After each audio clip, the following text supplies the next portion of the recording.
Waking up was always the worst part of my day. When you're asleep, you forget everything. All you know is being unconscious. You forget about President Forbes and Vice President Walsh.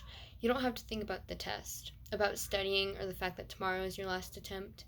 But then you wake up. You get the faintest glint of sunlight, and the bitter dryness of your mouth becomes apparent. Everything that you forgot over those peaceful 8 hours of sleep comes rushing back to you. You're filled with dread again, the looming fear of exile and possible death. You can imagine that in this day and age, in the conditions I am living in, waking up is unbearable. There is a huge possibility that tomorrow will be the last time I wake up in an actual bed. I spent all day studying and working on review for the test. If I didn't pass for the third time, I would be kicked out of my home with no food or clothes or shelter. I would have to find a way to survive by myself. So, at 10 p.m. the night before December 6th, I fell asleep for the last time in my bed. Then I woke up at 6 a.m. on December 6th and walked to the government testing room. I think the most corrupt part about this test is the fact that even though the president is the one who instigated this rule, the mandatory rule of passing the test, he has never seen once in any of the testing rooms.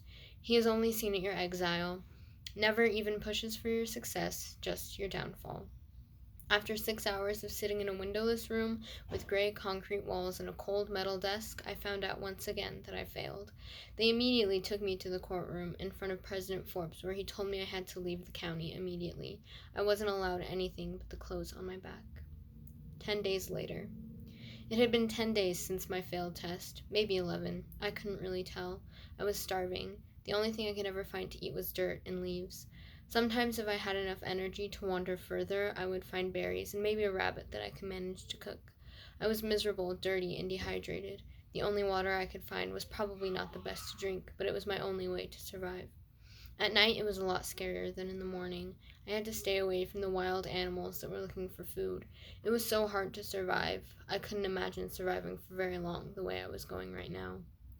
The sun was setting, so I went and tried to find a place to sleep, somewhere that would be the safest. Then I stumbled across what looked like a hut or a tent. There was a glowing yellow light that was flickering the shadows of 3 people across the walls of the tent. I was nervous, because I didn't know who the people in the tent were. Could they be undercover guards? Just a random family on a camping trip? I didn't know, but I did know that I had to see who they were. Maybe they could give me some food or water, or they could kill me. But I think at this point, I knew that if I died, at least I wouldn't be in this horrible, corrupt county. So I walked around to the flap of the tent and peeled it open. There were 3 people who slowly turned their head to me, with small pocket knives and sharpened sticks pointed at me. Immediately, one of the boys spoke out. "Who are you?" "Scarlet. My name is Scarlet." I put my hands up and could tell they were shaking.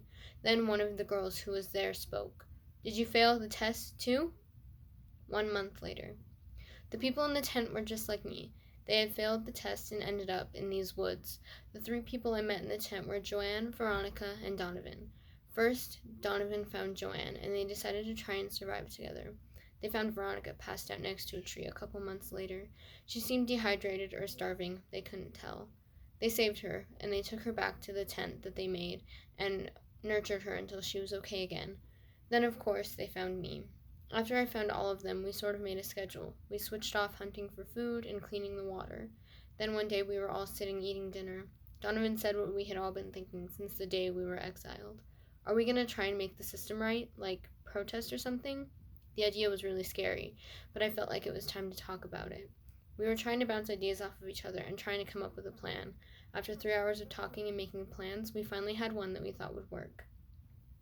We didn't want to wait longer than we had to. We needed to go in the county as soon as we could, so we tried to go the morning after we came up with the plan. We were going to go try and talk to people as discreetly as we could, trying to get them to come with us. We had to try and blend in as best we could.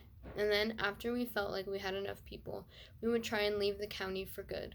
That definitely wouldn't be easy, but it was the only shot we had. If we were killed, then at least we weren't living in the woods anymore.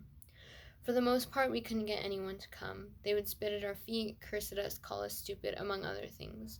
After 2 days, we only got 2 people to come with us, Persephone and Alex. On the 3rd day, we were all sitting on a bench, trying to figure out whether or not we wanted to stay or leave. Then, with no verbal warning, all of us were pulled up from our seats and held down. It was Capitol Guards. We tried everything we could to blend in. We even stole clothes. Whether the guards were tipped off or we were genuinely spotted, we didn't know. I don't think we ever would know. We tried to get away, but we were all beaten, and when I woke up, I was in a jail cell. It seemed like we were all in the same jail cell, which was interesting. I thought for sure we would be split up, and I'd never see any of my friends again. But there we all were. Donovan was laying on the metal prison bed staring at the ceiling. Joanne and Veronica were sitting on the floor. Persephone was sleeping, and Alex was sitting above me, waiting for me to wake up. My back was sore, and I could tell my face was puffy. They beat me pretty bad. We all just sat in silence for a while, trying to come to terms with what was happening. It might have been hours we were sitting in silence when Joanne finally broke it. "So we're getting out of here? We didn't make it this far to just rot in this damn cell, right?" Her voice was stern, and you could tell she was broken. But she was right. We worked too hard to just get beaten and abused in this prison cell. So the talking and planning began once again, and we had another plan. We all figured that the only way we had any chance of getting free was attacking the guards and running when they took us to the cafeteria or the prison yard. Unlike when they took us from the county, we knew what was going to happen this time. We will have time to fight back and break free.